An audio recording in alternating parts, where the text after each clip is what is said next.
नमस्कार दोस्तों, मैं अजय कुमार आप तमाम दोस्तों को यूट्यूब के माध्यम से हार्दिक अभिनंदन करता हूं, हार्दिक स्वागत करता हूं। दोस्तों, अभी आपके बीच प्रेजेंट इंडेफिनिट टेंस के बारे में चर्चा करने जा रहे हैं। प्रेजेंट इंडेफिनिट टेंस बताने जा रहे हैं जो कि बहुत ही इम्पोर्टेंट है। प्रेजेंट इंडेफिनिट टेंस सहित टोटल 12 टेंस पढ़ने को मिलते हैं। 12 टेंस पढ़ना है। तो फर्स्ट टेंस हम चर्चा करने जा रहे हैं आपके बीच प्रेजेंट इंडेफिनिट टेंस। जो ट्रांसलेशन बनाने के लिए ये समझिए कि सबसे पहली स्टेप यानी सबसे पहली सीढ़ी है जिसे हर किसी को पार करना पड़ेगा। ये ट्रांसलेशन बनाने के लिए बहुत ही महत्वपूर्ण स्थान रखता है। इसके ज़रिए हम लोग किसी वाक्य को सुदृढ़ रूप से बनाना स्टार्टिंग करते हैं। आइए दोस्तों, सबसे पहले सीढ़ी यानी प्रेजेंट इंडेफिनिट टेंस की पहचान क्या होते हैं, इसके नियम क्या होते हैं, कैसे बनते हैं, कितने रूप में बनते हैं। दोस्तों, प्रेजेंट इंडेफिनिट टेंस में ट्रांसलेशन ये दो तरह से बनाए जाते हैं। एक बनते हैं एक्टिव वॉइस के अनुसार और दूसरे बनते हैं पैसिव वॉइस के अनुसार। तो दोस्तों, अभी आपके बीच हम चर्चा करने जा रहे हैं, दोनों पर चर्चा करेंगे। आइए दोस्तों, सबसे पहले फोकस करते हैं कि प्रेजेंट इंडेफिनिट टेंस को किस प्रकार से पहचानेंगे, कैसे जानेंगे कि यह सेंटेंस जो है हिंदी का सेंटेंस जो है प्रेजेंट इंडेफिनिट टेंस का सेंटेंस है, कैसे जानेंगे कि इस किस प्रकार से बनेगा। आइए दोस्तों, इसके पहचान या इंट्रोडक्शन या इंट्रोड्यूस को फोकस करते हैं। दोस्तों, इसका पहचान होता है प्रेजेंट इंडेफिनिट टेंस का पहचान होता है हिंदी में कि जिस हिंदी वाक्य के क्रिया के अंत में ता है, ती है, ते हैं, ता हूँ, ती हूँ आदि लगा रहे हैं, उसे प्रेजेंट इंडेफिनिट टेंस का वाक्य या सेंटेंस समझना चाहिए या उसे प्रेजेंट इंडेफिनिट टेंस का वाक्य कहा जाता है। एग्जाम्पल है जैसे मैं विद्यालय जाता हूँ। दोस्तों, इस वाक्य में मैं विद्यालय जाता हूँ इसके अंतिम में यानी इसके क्रिया के अंत में ताहू लगा हुआ है। मैं विद्यालय जाता हूँ इस वाक्य के अंत में ताहू लगा हुआ है। इस प्रकार से दोस्तों, मैं विद्यालय जाता हूँ ये जो वाक्य है प्रेजेंट इंडेफिनिट टेंस का वाक्य हो गया या इसे प्रेजेंट इंडेफिनिट टेंस का वाक्य समझना चाहिए। अगला वाक्य है दोस्तों तुम घर जाते हो। इसके भी अंतिम में दोस्तों ते हो लगा हुआ है। तुम घर जाते हो के अंतिम में लगा हुआ ते हो, यानी ये जो वाक्य है ये प्रेजेंट इंडेफिनिट टेंस का वाक्य हो गया। इसका पहचान हो गया ता है, ती है, ते हो, इसमें ते हो लगा हुआ है इसलिए वाक्य प्रेजेंट इंडेफिनिट टेंस का वाक्य हो गया। अगला वाक्य है दोस्तों वह घर जाता है। इसका अंतिम में ता है लगा हुआ है यानी इसके क्रिया के अंत में वह घर जाता है इसके क्रिया के अंत में ता है लगा हुआ है। जाता है इसकी क्रिया है तो इसके क्रिया के अंत में ता है लगा हुआ है, यानी ये भी वाक्य प्रेजेंट इंडेफिनिट टेंस का वाक्य हो गया या इसे भी प्रेजेंट इंडेफिनिट टेंस का वाक्य समझा जाता है। अगला वाक्य दोस्तों सीमा पटना जाती है। सीमा पटना जाती है इसका क्रिया हो गया जाती है यानी जाती है। इसके इस वाक्य अंतिम में भी ती है लगा हुआ है। इस तरह से दोस्तों जिस हिंदी वाक्य अंत में ता है, ती है, ते हो, ती हूँ लगा रहा है, ती है लगा हुआ रहा है, ये वाक्य प्रेजेंट इंडेफिनिट टेंस का वाक्य होगा। इस प्रकार से सीमा पटना जाती है यह जो वाक्य हो गया प्रेजेंट इंडेफिनिट टेंस का वाक्य है। इस प्रकार अगला वाक्य है दोस्तों गीत तुम्हारे द्वारा गाई जाती है। गीत तुम्हारे द्वारा गाई जाती है जो वाक्य दोस्तों पैसिव वॉइस के अनुसार है। ऊपर जो वाक्य थे मैं विद्यालय जाता हूँ, तुम घर जाते हो, वह घर जाता है, सीमा पटना जाती है, ये सब जो वाक्य थे दोस्तों समान वाक्य थे यानी एक्टिव वॉइस के अनुसार था जिसका कर्ता मेन होता है। और गीत तुम्हारे द्वारा गाई जाती है ये भी वाक्य दोस्तों प्रेजेंट इंडेफिनिट टेंस का ही वाक्य है जिसमें ऑब्जेक्ट यानी कर्म मेन होता है। दूसरा वाक्य दोस्तों आम श्याम के द्वारा खाया जाता है। इसके भी अंतिम में ता है लगा हुआ है। ऊपर वो वाक्य थे गीत तुम्हारे द्वारा गाई जाती है, इसके अंतिम में ती है लगा हुआ है यानी गीत तुम्हारे द्वारा गाई जाती है और आम श्याम के द्वारा खाया जाता है। दोनों वाक्य पैसिव वॉइस के अनुसार है। ये दोनों सेंटेंस भी प्रेजेंट इंडेफिनिट टेंस का ही पहचान है जो कि पैसिव वॉइस के अनुसार नियम के अनुसार बनेगा। तो आइए दोस्तों हम चलते हैं ट्रांसलेशन बनाने के नियम की ओर। सबसे पहले फोकस करने जा रहे हैं सामान्य तौर पर, यानी एक्टिव वॉइस के अनुसार ट्रांसलेशन किस प्रकार से बनेगा। एक्टिव वॉइस के अनुसार ट्रांसलेशन बनाने के नियम क्या होता है, क्या क्या रूल्स होते हैं, किस प्रकार से बनेंगे। पहला रूल्स के अनुसार चलते हैं दोस्तों। यदि सेंटेंस, ट्रांसलेशन बनाने का नियम है, यदि सेंटेंस या वाक्य फर्स्ट पर्सन यानी आई या बी, आई बी को हम लोग फर्स्ट पर्सन कहते हैं, या आई बी को फर्स्ट पर्सन कहा जाता है। सेकेंड पर्सन यानी यू, यू मतलब तुम, तू, तुम लोग, तुम सभी, आप या आप लोग, आप सभी। तथा पुलर नंबर मतलब दे जो है दोस्तों वह का पुलर नंबर है। उसके बाद द बॉयज, अगर द बॉयज रहेगा या मतलब जिससे एक का बोध होगा, सिंगुलर नंबर रहेगा, तो उसके लिए भर में एस का प्रयोग होगा। लेकिन यहाँ पर द बॉयज है मतलब एक से अधिक या दो से अधिक का बोध होता है, इसलिए द बॉयज वाले सेंटेंस में द गर्ल्स लिखे रहेंगे, मतलब लड़कियाँ, जिससे दो से अधिक का बोध हो, जिससे एक से अधिक का बोध हो। पुलर नंबर के लिए वर्ब में एस नहीं लगता है, यानी जो सेंटेंस फर्स्ट पर्सन मतलब आई से शुरू होंगे या बी से शुरू होंगे, सेकेंड पर्सन मतलब यू से शुरू होंगे, पुलर मतलब दे से शुरू होंगे, या बॉयज मतलब जिससे दो से अधिक का बोध हो, गर्ल्स, स्टूडेंट्स, टीचर्स, कैट्स,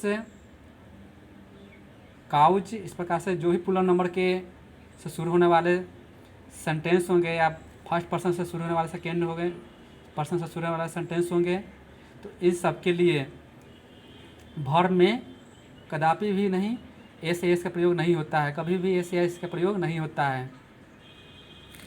सिर्फ पहले सब्जेक्ट लिखते हैं, उसके बाद वर्ब लिखते हैं, डायरेक्टली सब्जेक्ट लिखते हैं, उसके बाद वर्ब लिखते हैं, उसके बाद ऑब्जेक्ट लिखते हैं, मात्र ये तीनों लिखते हैं सजा करके। उसके बाद दोस्तों आगे चलते हैं।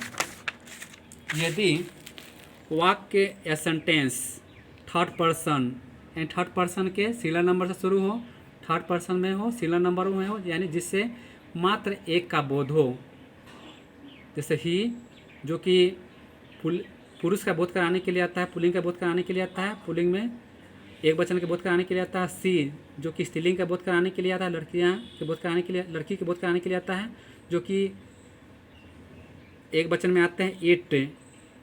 इट का प्रयोग मुख्यतः दोस्तों निर्जीव वस्तुओं के लिए या जानवरों के लिए, पशु पक्षियों के लिए होता है, जिससे मात्र एक का बोध हो। नाम कोई भी हो सकता है, राम, श्याम, मोहन, सोहन, गीता, मीरा, सीमा, कुत्ता, बिल्ली, गाय, कोई भी नाम हो सकता है जिससे मात्र एक का बोध हो।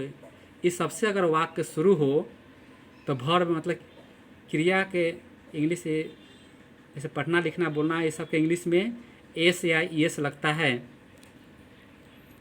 सबसे इम्पोर्टेंट चीज़ है जो दोस्तों जो जिसके लिए हर कोई सस्पिशन में पड़ जाता है, हर कोई इसमें संदेह में पड़ जाता है, हर कोई भ्रम में पड़ जाता है कि कहाँ पर हम एस का प्रयोग करेंगे और कहाँ पर यस प्रयोग करना है। जैसे कोई सेंटेंस वह से शुरू होता है या राम श्याम यानी नाम से शुरू होता है, सी से शुरू होता है, जैसे वह विद्यालय जाता है तो वह के लिए ही लिखाएगा, जाना मतलब क्रिया हो गया तो जाना के लिए से गो लिखाएगा, लेकिन इसका अंतिम लेटर गो का अंतिम अक्षर या लेटर ओ यानी वोवेल है, तो जिस वर्ब का अंतिम लेटर वोवेल होगा यानी ओ, ई, आई, ओ, इसमें से कोई भी अक्षर रहेगा तो इसके लिए एस का प्रयोग होगा, न कि एस का। जी हाँ दोस्तों, जिस वर्ब का अंतिम लेटर वोवेल हो, जैसे गो का अंतिम लेटर या अक्षर ओ हो गया तो इसके लिए एस का प्रयोग होगा। इस प्रकार से दोस्तों सी एच रहेगा, थर्ड पर्सन मतलब ही से या नाम से शुरू होने वाले जिस वर्ब का अंतिम लेटर सी एच होगा, जैसे कैच का अंतिम लेटर सी एच है, जैसे वह गेंद पकड़ता है तो वह के लिए ही लिखाएगा, पकड़ना के लिए कैच होता है तो कैच का स्पेलिंग होता है CATCH, इसमें एस लगा देंगे, और बॉल के लिए एक गेंद के लिए ए बॉल लिखेंगे, मतलब वह गेंद पकड़ता है, इसके पास से बनेगा ही कैचेज ए बॉल, मतलब कैच के स्पेलिंग में एस लगा दिए। इस प्रकार दोस्तों जिस वर्ब का अंतिम लेटर SH रहेगा, मतलब थर्ड पर्सन ही से या नाम से शुरू होने वाले जिस वर्ब का अंतिम लेटर SH रहेगा, जैसे वास का स्पेलिंग होता है दोस्तों WASH, तो वास का अंतिम अक्षर या लेटर एस एच है, इसलिए इसमें ई एस का प्रयोग होगा कब, जब कोई सेंटेंस थर्ड पर्सन या ही इसी या नाम से होगा तब। इसके लिए इस प्रकार दोस्तों थर्ड पर्सन से शुरू होने वाले जिस वर्ड का अंतिम लेटर डबल एस हो, जैसे पास, उत्तीर्ण होना का इंग्लिश होता है दोस्तों पास, सफल होना है उत्तीर्ण होना का इंग्लिश होता है पास, जिसका अंतिम लेटर होता है पी ए डबल एस, यानी पी पास का अंतिम अक्षर या लेटर डबल एस है, इसलिए इसके लिए ई एस का प्रयोग होगा। किसके लिए, जो वाक्य ही से नाम से थर्ड पर्सन शुरू होते हैं उसके लिए। आइए दोस्तों अब फोकस करते हैं फार्मूला की ओर। इसका फार्मूला होता है दोस्तों एस प्लस, मतलब सबसे पहले कर्ता लिखाएगा, सब्जेक्ट लिखेंगे, उसके बाद बहुत लोग दोस्तों देखते हैं कि कहीं कहीं पर लोग इज आर एम का प्रयोग करते हैं, जो कि सरासरी गलत होता है, जो हमेशा ही गलत होता है। ये जो वाक्य है दोस्तों सामान्य होता है, साधारण वाक्य है, इसमें एस इज आर एम का प्रयोग एक्टिव वॉइस में नहीं होता है। इज आर एम का प्रयोग होता है लेकिन वो पैसिव वॉइस में होता है, जिसमें कर्म यानी ऑब्जेक्ट प्रधान होता है, इसमें सब्जेक्ट प्रधान है, इसलिए इसमें इज आर एम का प्रयोग नहीं होता है। सपोर्टिंग के लिए प्रयोग भी होता है दोस्तों, यदि वाक्य निगेटिव बनाना हो या इंट्रोगेटिव बनाना हो तो उसके डू डच प्रयोग होगा, लेकिन इंट्रोगेटिव या निगेटिव के लिए एम्फैटिक प्रयुक्त होता है। आइए दोस्तों मैं विद्यालय जाता हूँ, इसका वो सेंटेंस बनाते हैं। मैं की इंग्लिश आई लिखे, उसके बाद वर्ब लिखे यानी वी वन गो लिखाया, उसके बाद टू का प्रयोग किए हैं। टू का प्रयोग दोस्तों प्रीपोजिशन के लिए होता है, किसी जगह की ओर पहुँचना, आना जाना, यानी किसी जगह की ओर बढ़ने के अर्थ में जो जगह कन्फर्म हो, विद्यालय हो गया, बाजार हो गया, शहर हो गया, ये सब जगह कन्फर्म हो, इसके लिए पहुंचने की ओर या किसी जगह की ओर बढ़ना के अर्थ में टू का प्रयोग होता है। इस तरह दोस्तों बना मैं विद्यालय जाता हूँ का सेंटेंस बना आई गो टू स्कूल। अगला वाक्य दोस्तों तुम आम खाते हो। तुम जो है दोस्तों सेकेंड पर्सन है, तुम सेकेंड पर्सन हो गया, चूँकि यह वाक्य जो दोस्तों तुम आम खाते हो वाक्य सेकेंड पर्सन है, तुमसे शुरू हुआ है, इसलिए इसका वर्ब खाते हो के इंग्लिश इट लिखाया, और इसमें एस ए एस का प्रयोग नहीं हुआ, क्योंकि एस ए एस का प्रयोग ही से या थर्ड पर्सन के लिए होता है। उसके बाद खाता है जो कि ऑब्जेक्ट हो गया, जिसे हम कर्म कहते हैं, इसका इंग्लिश ए मैंगो लिखे। इस प्रकार से दोस्तों तुम आम खाते हो, इसका इंग्लिश लिखे यू ईट ए मैंगो। अगला वाक्य दोस्तों लड़के मैदान में खेलते हैं। ये जो वाक्य दोस्तों प्लूरल नंबर यानी बहुवचन में आ गए, लड़का रहता तो मतलब एक का बोध होता है, इसके लिए भर में एस एस का प्रयोग होता है, लेकिन यहाँ जो सेंटेंस है दोस्तों बहुवचन में आते हैं, लड़के यानी बॉयज लिखाएंगे, लिखा जाएगा, लड़के की इंग्लिश लिखा है द बॉयज, उसके बाद खेलना की इंग्लिश पर लिखाएगा। चूँकि यह सेंटेंस प्लूरल नंबर से शुरू हुआ है इसलिए भर में एस एस नहीं लगेगा, और ऑब्जेक्ट यानी मैदान का इंग्लिश लिखाएगा फील्ड, और में यानी प्रीपोजिशन इन हुई इसके लिए इन लिखते हैं, यानी संपूर्ण वाक्य लिखाएगा लड़के मैदान में खेलते हैं, इसका इंग्लिश लिखाएगा the boys play in the field. इस प्रकार से दोस्तों अगला वाक्य है वह अमरूद खाता है। वह अमरूद खाता है, यह जो वाक्य है दोस्तों थर्ड पर्सन यानी ही सी थर्ड पर्सन में सिंगुलर नंबर से शुरू हुआ है, मतलब ही से शुरू हुआ है या सी से शुरू हुआ है या वह से शुरू हुआ है, इसलिए वर्ब में इसका वर्ब हो गया यानी क्रिया हो गया खाता है, इसका इंग्लिश लिखाएगा इट। इट में हम एस जोड़ दिए, और ऑब्जेक्ट यानी अमरूद का इंग्लिश लिखे ए गाभा। वह अमरूद खाता है, इसका इंग्लिश लिखे, यानी इसका सेंटेंस बना ही ईट्स ए गाभा। यह सेंटेंस थर्ड पर्सन यानी वह से शुरू हुआ इसलिए भर में इसमें एस लगा। अगला वाक्य दोस्तों राम आम खाता है। इसमें सब्जेक्ट हो गया राम, जो कि थर्ड पर्सन सिंगुलर नंबर हुआ, थर्ड पर्सन सिंगुलर नंबर से वाक्य शुरू हुआ इसलिए इसका इंग्लिश से राम लिखे, और खाता है इसका इंग्लिश इट लिखे ई ए टी इट लिखे, और इसमें चूँकि ये सेंटेंस थर्ड पर्सन शुरू हुआ इसलिए इसके वर्ब यानी खाता के इंग्लिश में एस जोड़ दिए। उसके बाद ऑब्जेक्ट यानी आम ऑब्जेक्ट हो गया, इसका इंग्लिश लिखे मैंगो। राम आम खाता है, इसका इंग्लिश लिखे राम इट्स ए मैंगो। अगला वाक्य इस प्रकार दोस्तों वह घर जाता है।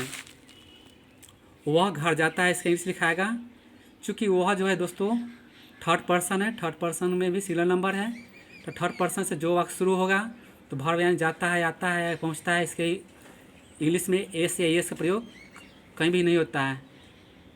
इसमें दोस्तों वह घर जाता है, चूँकि वाक्य सेंटेंस थर्ड पर्सन शुरू हुआ है, प्लूरल नंबर से रहता है तो इसमें एस प्रयोग नहीं होता, लेकिन थर्ड पर्सन शुरू हुआ है, वह से शुरू हुआ है, ही से शुरू हुआ है, इसलिए भर में इसमें एस का प्रयोग होगा। यहाँ पर देखते हैं दोस्तों जाता है, इसका इंग्लिश है गो, यानी गो का अंतिम लेटर वोवेल है। इससे कुछ देर पहले अभी नियम बताए थे दोस्तों कि थर्ड पर्सन से यानी ही से सी से शुरू होगा या नाम से शुरू होगा ही से या नाम से शुरू होने वाले वाक्य जिस वर्ब का अंतिम लेटर वोवेल होगा या एस एच होगा या सी एच होगा या डबल एस होगा, उसके लिए वर्ब में ई एस लगेगा। तो यहाँ दोस्तों गो यानी वर्ब का अंतिम लेटर वोवेल है यानी इसमें ई एस लगा। उसके बाद घर का इंग्लिश लिखे द हाउस, इस प्रकार से दोस्तों वह घर जाता है, इसका इंग्लिश लिखे he goes to the house. अगला वाक्य दोस्तों वह कपड़ा धोती है, वह का इंग्लिश लिखे हैं सी, धोना की इंग्लिश लिखे हैं वाश लिखे हैं, यानी धोना की इंग्लिश होता है वाश WASH। वाश का अंतिम लेटर दोस्तों ई एस है। अभी कुछ देर पहले हम बताए थे कि वह से शुरू होने पर या नाम से शुरू होने पर जिस वर्ब का अंतिम लेटर वोवेल रहेगा तो उसके लिए ई एस लगेगा, मात्र ई एस लगेगा, न कि एस। इसमें दोस्तों एस नहीं ई एस लगता है। इस प्रकार से धोना की इंग्लिश लिखे WASH, इसमें एस जोड़ दिए क्योंकि वह से शुरू हुआ है और वर्ब का अंतिम लेटर एस था इसलिए इसमें एस लगा। कपड़ा का इंग्लिश लिखे द क्लॉथ। इस प्रकार से संपूर्ण वाक्य बना वह कपड़ा धोती है, सी वाशेज द क्लॉथ। अगला वाक्य दोस्तों श्याम गेंद पकड़ता है। यहाँ पर दोस्तों श्याम यानी थर्ड पर्सन के सिंगुलर नंबर से वाक्य शुरू हुआ है और थर्ड पर्सन सिंगुलर नंबर वाले वाक्य के वर्ब हो गया पकड़ना यानी क्रिया हो गया पकड़ना, इसका इंग्लिश हुआ कैच। कैच का स्पेलिंग होता है दोस्तों CATCH, यानी कैच का स्पेलिंग हुआ CATCH। इसका यानी अंतिम लेटर वर्ब का अंतिम लेटर यानी कैच का अंतिम लेटर अक्षर CH है, इसलिए इसमें ES लगेगा क्योंकि ये जो सेंटेंस है सिंगुलर नंबर थर्ड पर्सन शुरू हुआ है, इसलिए इस प्रकार के से शुरू होने वाले यानी जिस वर्ब का अंतिम लेटर CH होगा, SH होगा, वोवेल होगा, डबल एस होगा, इसके लिए ES प्रयोग होगा। इस प्रकार दोस्तों श्याम गेंद पकड़ता है, इसका इंग्लिश लिखे श्याम कैचेज ए बॉल। आगे चलते दोस्तों ऊपर युक्त जो भी वाक्य थे ये सब थे एक्टिव वॉइस के अनुसार। और आइए थोड़ी सी चर्चा कर लेते हैं पुलर पैसिव वॉइस के अनुसार। पैसिव वॉइस के अनुसार प्रेजेंट इंडेफिनिट टेंस में वाक्य सेंटेंस किस प्रकार बनेगा, इसके फॉर्मूला क्या होते हैं, रूल्स क्या होते हैं। आइए दोस्तों इसके फॉर्मूला होते हैं, एक इस फॉर्मूला पर डालते हैं। इसका फॉर्मूला है सबसे पहले लिखेंगे सब्जेक्ट यानी कर्ता को लिखेंगे, उसके बाद एम इज आर का प्रयोग होगा, उसके बाद V3 का प्रयोग होगा, उसके बाद बाई का प्रयोग होगा, इसके बाद ऑब्जेक्ट प्रयोग होगा। दोस्तों यहाँ पर हम इज आर एम का प्रयोग होगा। यहाँ पर दोस्तों हम जो है एम का प्रयोग कर सकते हैं, इज का प्रयोग कर सकते हैं, आर का प्रयोग कर सकते हैं, क्योंकि इस वाक्य में दोस्तों ऑब्जेक्ट मेन होता है, ऑब्जेक्ट मेन होता है, कर्म मेन होता है। इस वाक्य में ऑब्जेक्ट की प्रधानता होती है, कर्म की प्रधानता होती है। एक्टिव वॉइस में दोस्तों सब्जेक्ट यानी कर्ता की प्रधानता होता है इसमें, इसलिए उसमें इज आर एम का प्रयोग नहीं हुआ। इसमें ऑब्जेक्ट यानी कर्म प्रधान है, इस मेन ऑब्जेक्ट हो गया, इसलिए इसमें एम इज आर का प्रयोग होगा। आइए दोस्तों इसका एग्जाम्पल है किताब मेरे द्वारा पढ़ी जाती है, यानी इसका मेन हो गया ए ऑब्जेक्ट, किताब हो गया इसका मेन सब्जेक्ट हो गया, इसके लिए लिखे ए बुक के लिए इसका प्रयोग होगा। उसके बाद पढ़ना की इंग्लिश रेड लिखेंगे, वर्ब का 3 रूप होता है यानी पढ़ना का 3 रूप हुआ, रीड फर्स्ट V1 हुआ, V2 रेड होता है और V3 भी रेड होता है। तो इसका चूँकि स्पेलिंग तीनों का एक ही होता है लेकिन पढ़ने में डिफरेंस हो जाते हैं, V1 के रीड पढ़ेंगे और V2 V3 को रेड पढ़ेंगे। तो यहाँ पर लिखते हैं किताब मेरे द्वारा पढ़ी जाती है, यानी a book is read by me. अगला वाक्य दोस्तों आम तुम्हारे द्वारा खाया जाता है, इसमें सब्जेक्ट हो गया ए मैंगो के लिए इज लगा और खाना यानी ईट का 3 रूप होता है दोस्तों। एक्टिव वॉइस के अनुसार V1 लगा था, लेकिन ये जो है पैसिव वॉइस के अनुसार है, इसलिए पैसिव वॉइस में हर हाल में हर शर्त पर हर कीमत पर V3 लिखा जाएगा, वर्ब का तीसरा रूप लिखा जाता है, नहीं तो सेंटेंस पैसिव वॉइस का वो गलत हो जाता है, रॉन्ग हो जाएगा। इस प्रकार दोस्तों खाता की इंग्लिश लिखा गया यहाँ पर ईटेन, उसके बाद बाई लगा, उसके बाद तुम्हारे की इंग्लिश यू लिखा है। इस प्रकार से दोस्तों वाक्य कंप्लीट हुआ आम तुम्हारे द्वारा खाया जाता है, इसका सेंटेंस बना इंग्लिश बना a mango is eaten by you. इस प्रकार दोस्तों आपके बीच प्रेजेंट इंडेफिनिट टेंस के संपूर्ण नियमों का चर्चा कर दिए, उल्लेख कर दिए। ये टेंस ये रूल्स कैसा लगा आपको कमेंट बॉक्स में ज़रूर लिखें दोस्तों। इस वीडियो को अपने दोस्तों के बीच ज़्यादा से ज़्यादा शेयर करें, इस चैनल को ज़रूर सब्सक्राइब करें। ठीक है दोस्तों, मिलते हैं नेक्स्ट वीडियो में, तब तक के थैंक यू, धन्यवाद।